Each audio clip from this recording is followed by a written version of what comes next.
Good morning, students. Today our topic is types of software, and in our previous lecture we already discussed about system software. So in this lecture our topic is application software. So what is application software? Application software is a set of programs necessary to carry out operations for a specified application. For a specified application. This is written two times. So application software is a set of programs necessary to carry out operations for a specified application, and application software can further be subdivided into three basic categories. These are general purpose application software, second is specific purpose application software, and third is customized software, that is also called as bespoke software or tailor-made softwares. So these are the three basic categories of an application software. So application software nothing but only it is also a set of program like other software such as system software, but they carry out operations for a specified application. That's why they are called the application software. And system software, as we know, that are designed basically to basically for systems operations. So that's why they are called the system software, and application software program carry out operation for a specified application. That's why they are called the application software. And remember the three basic categories: general purpose, specific purpose, and customized software. So let us take them one by one. First of all, general purpose application software. General purpose application software basically is a sometimes also known as off the shelf, sometimes also known as off the shelf is a sort of the software that you use at home and school. So a general purpose application software is known as the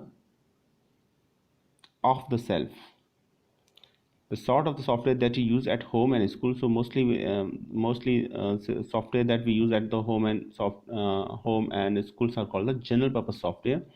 And general purpose application software is a type of application that can be used for a variety of tasks. It is not limited to one particular function. That is very important. It is not limited to one particular function. And some major and most common categories are word processing software, spreadsheet and database management systems, graphics, multimedia and presentation applications. So most of these softwares we use at our home or our school. So these all are called as the general purpose application software. They are categorized into the category of general purpose application software. And this type of software can be used for variety of tasks, and it is not limited for a particular function, for a one particular function. So these are called the general purpose application software. So first of all, what is word processing software? As the name says, that word processing, so it processes the word, and that's why they are called the word processing software. A word processor is an application program, and that allows, when we say about the processing of word, it means entering, editing, formatting and printing of a text. Entering, editing, formatting and printing text. So a word processor is an application program that allows entering, editing, formatting and printing text. And some popular word processor are WordPerfect and AviWord, which is a free software. So these are the word processor software. So word processor software basically used for entering, editing and formatting and printing text.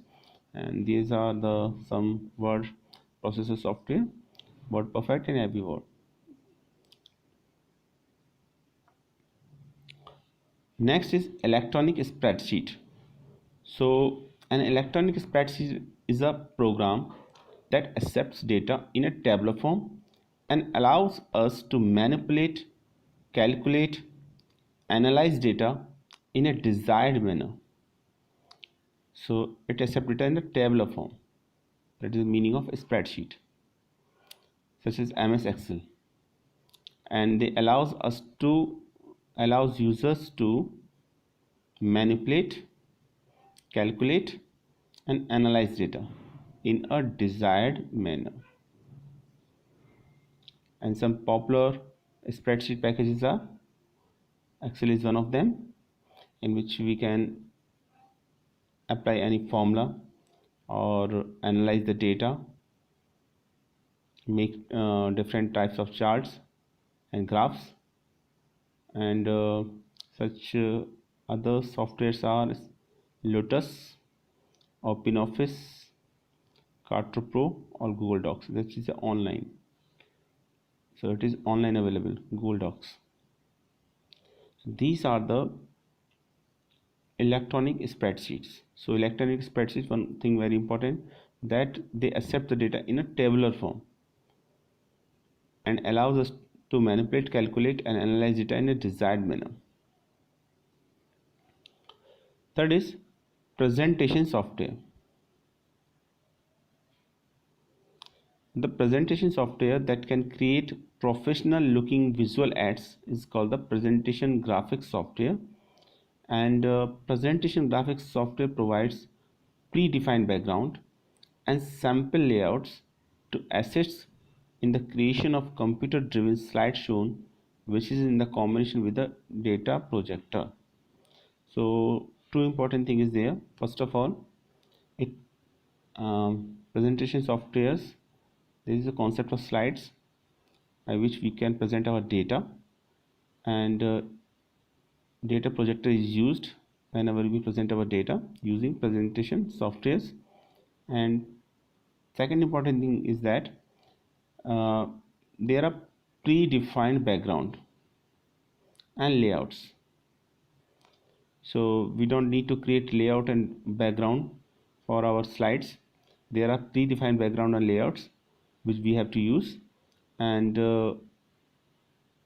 using data projector with presentation software, we can present our data in a very professional manner. So that is the use of presentation software. You also aware of the fact of PowerPoint presentation, that is also a presentation software, and it's a part of MS Office. So it is a program, basically it's a part of a software named MS Office. And fourth is database management software, DBMS. Now there are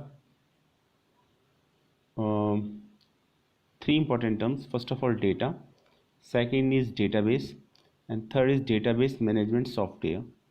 So we already aware of the fact of what is a software are basically logical entities. So what is data? First of all, data is a raw facts, figures, statics which we can insert into our computer system is called the data.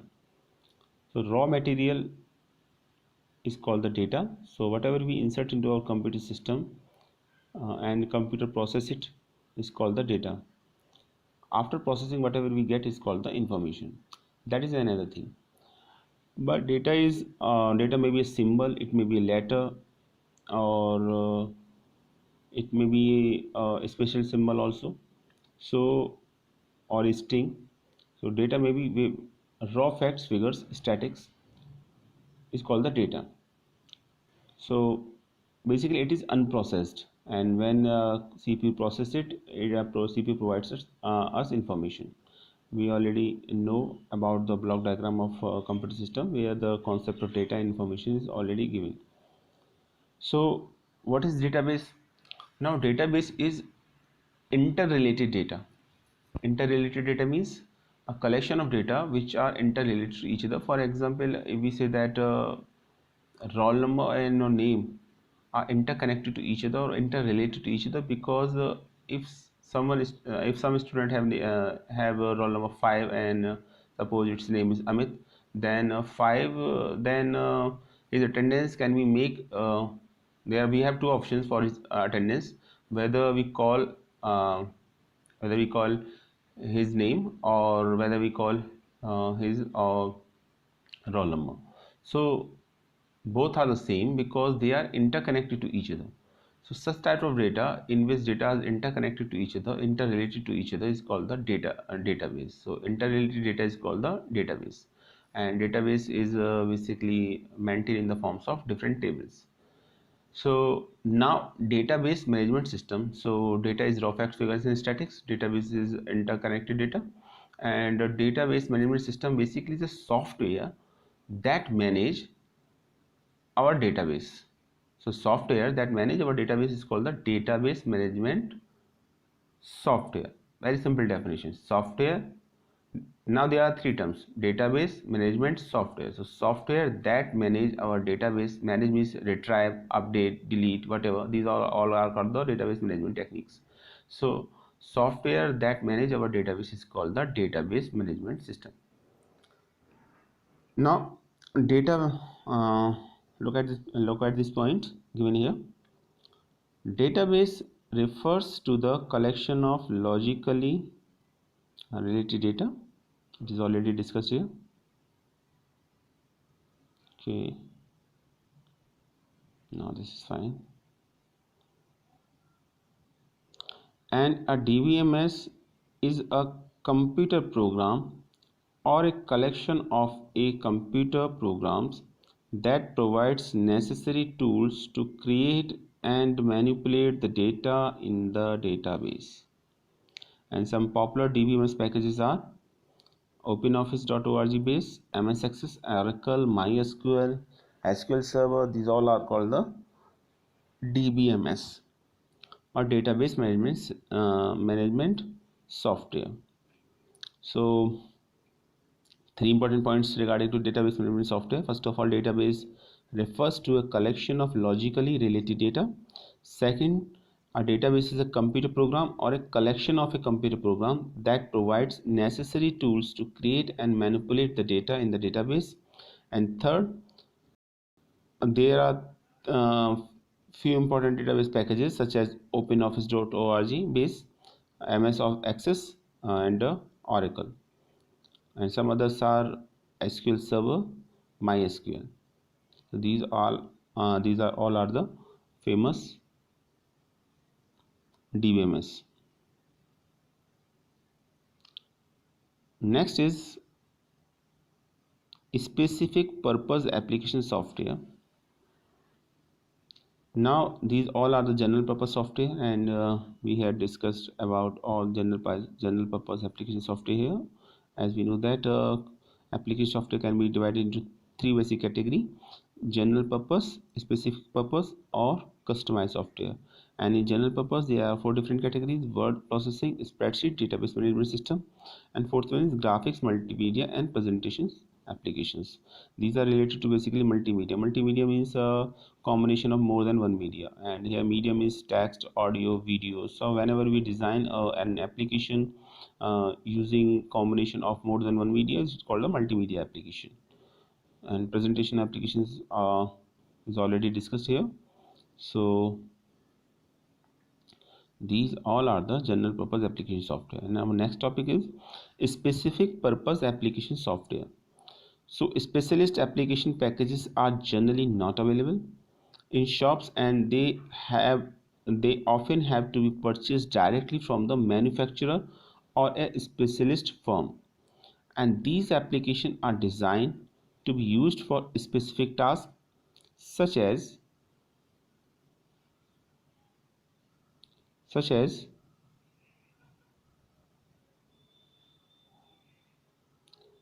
company payroll, stock control system, appointment systems, and e-commerce sites, etc. And the applications have not been written for a specific company. They have been developed by a manufacturer to try to provide all the features that they anticipate a company need. So as the name suggests, specific purpose application software, they are designed for a specific purpose, first of all. And second thing, they are not directly purchased from a shop, and they can be directly purchased from a manufacturer or a specialist firm. And these are designed for a payroll, stock control systems, appointment systems, and e-commerce site, etc. and these are not written for a specific company. They are written for they are written for a specific purpose, not for a specific company. So they have been developed by a manufacturer to try to provide all the features that the anticipated company need. So according to the purpose, not according to the company. Um Next, specific purpose application software. Now, some of them are specific purpose application software for accounting management software.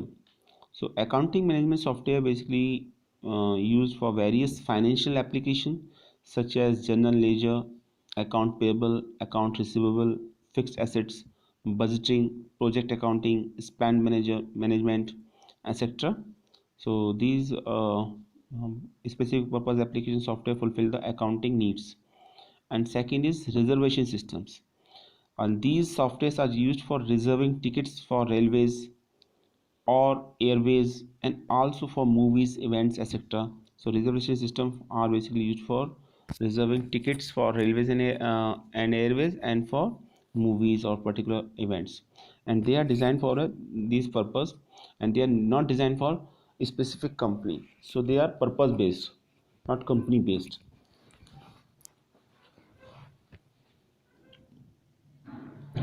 Next is HR. HR means human resource.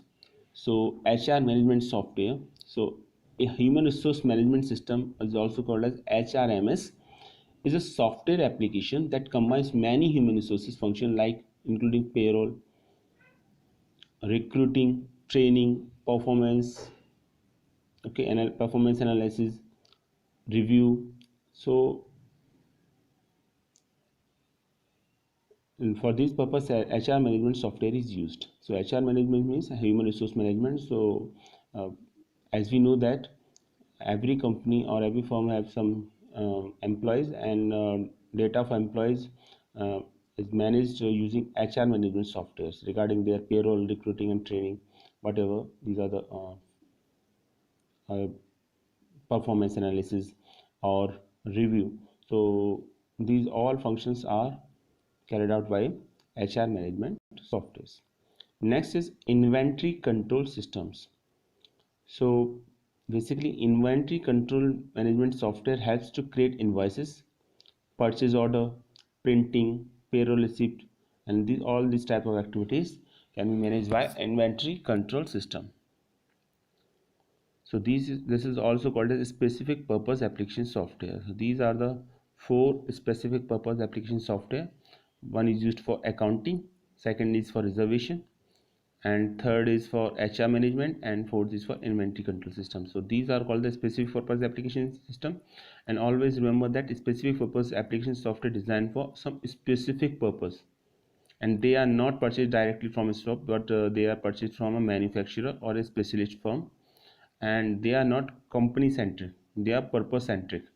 Purpose regarding to the accounting, purpose regarding to the reservation, or it may be regarding to HR management, or it may be regarding to the inventory control system. So that's why they are called the specific purpose application software, and they fulfill our need or our application. So that's why they are called they are categorized into the application software, and they fulfill specific purpose, and they're designed for a specific purpose. So they are called the specific purpose application software.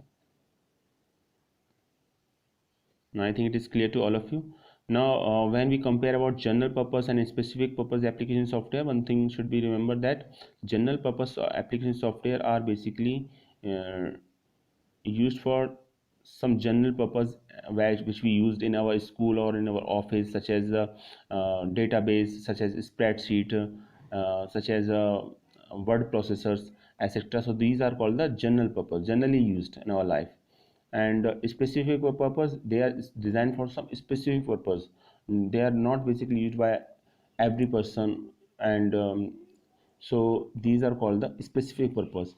A specific purpose regarding to accounting or reservation or HR management or inventory control systems, and they are designed for some specific purpose, not for a particular person or for a particular company also.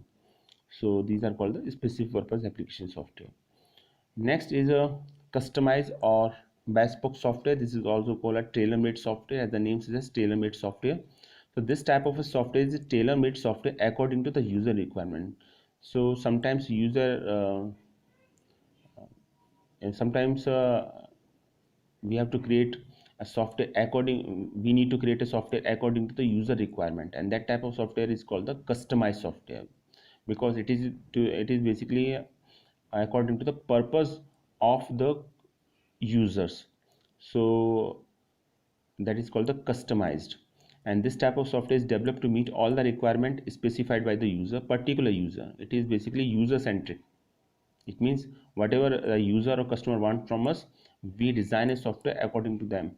So it is called the customized, or customized is also called as bespoke software, or sometimes it is called the tailor-made software.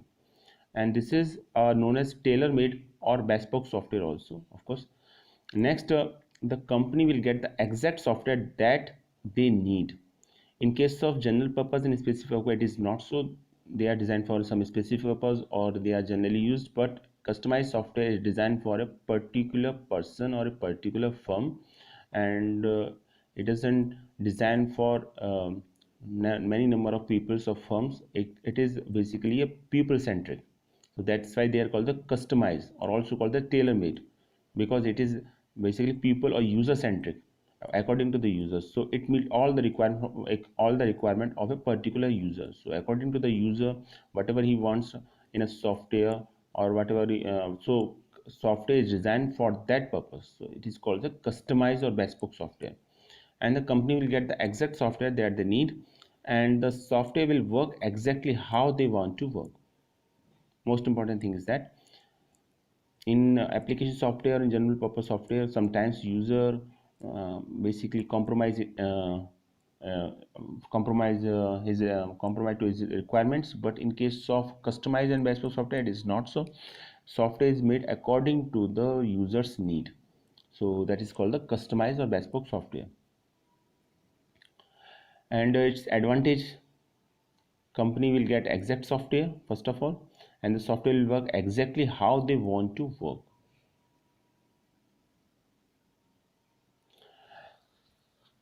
And customized bespoke software disadvantages are also there. It takes a long time to develop such a system, between a few months to a year. So generally general purpose software and specific purpose software available, and uh, we not need to wait for them. But as far as customized bespoke software is concerned, they takes a long time to develop, and it costs a great deal of money. Second thing is cost a great deal of money, because they are user centric or for a particular user. So for for this purpose, for since they are user centric, so they cost a great deal of money to develop such type of system. And the company may need to employ a team of people such as business analysts, programmers, testers, to design a bespoke software, customized software. Now this is all about the customized software. Here there is small diagram here, you can easily see that. So first of all, when a customized software development process is given here, as the name suggests, customer software or bespoke software it is also known as. So it is also known as customer and bespoke software. So it is designed according to the use of the customers. First of all, when we want to design a customer software according to the customer need, customized software according to customer needs, first of all there is a process of analysis, in which a complete analysis of a software is there, in which we find out the feasibility study, what the customer actually wants from us. So these are also written in a document called the SRS report, system requirement specification, and it is a part of a software development life cycle. And after that, when analysis phase is complete, then second phase begins, and it is called the design phase. We actually design the software in design phase, and after that, when design is complete, then we implement, or we actually write a code for that. That means the here the programming parts begins here.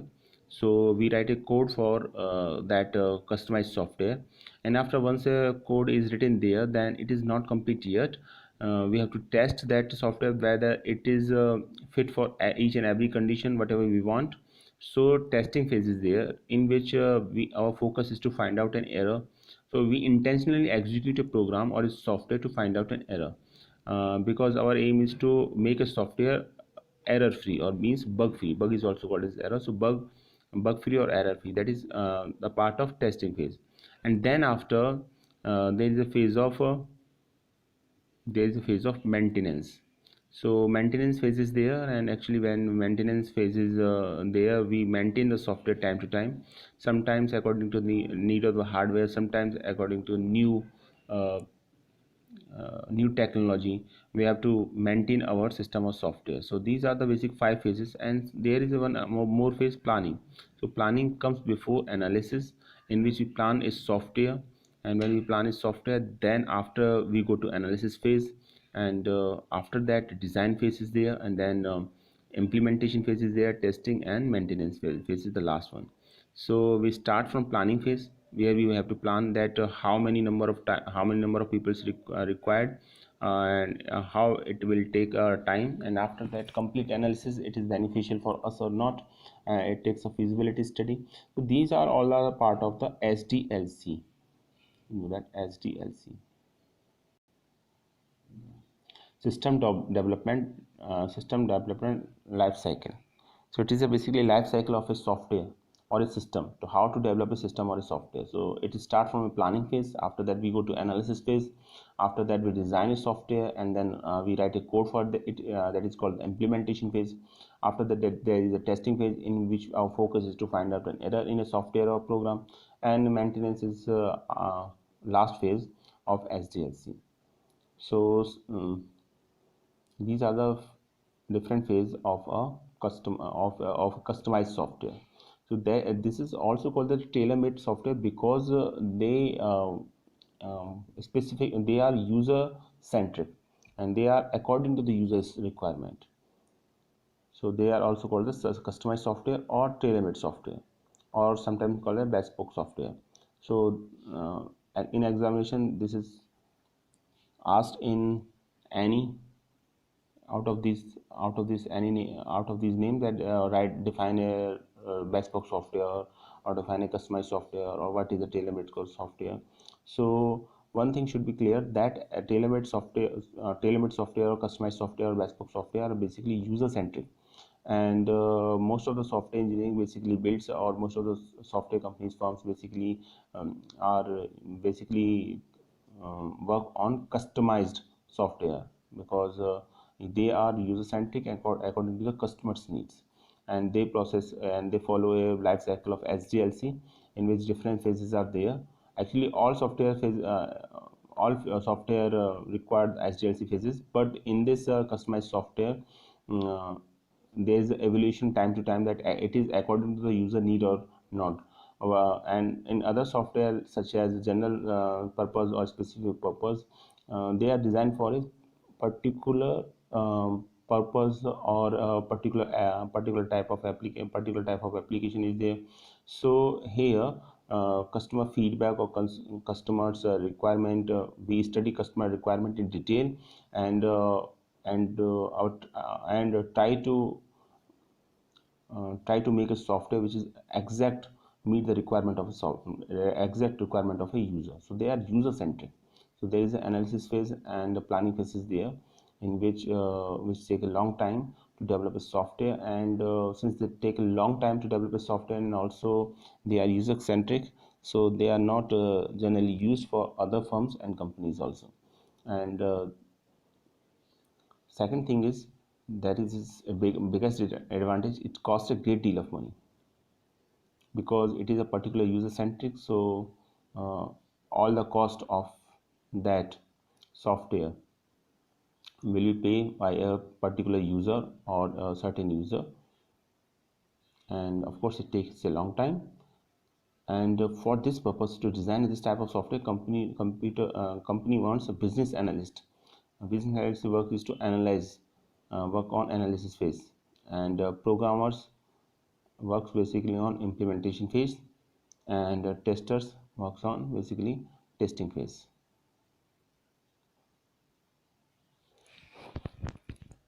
So this is called as a customized software. Now I think uh, software different types of softwares are over here. So there are two types of software: application software and system software. So both are discussed in last 2 days, and the application software is already discussed in this video. I hope you like this video. This is chapter number 4 and it is over here. So thanks for watching this video.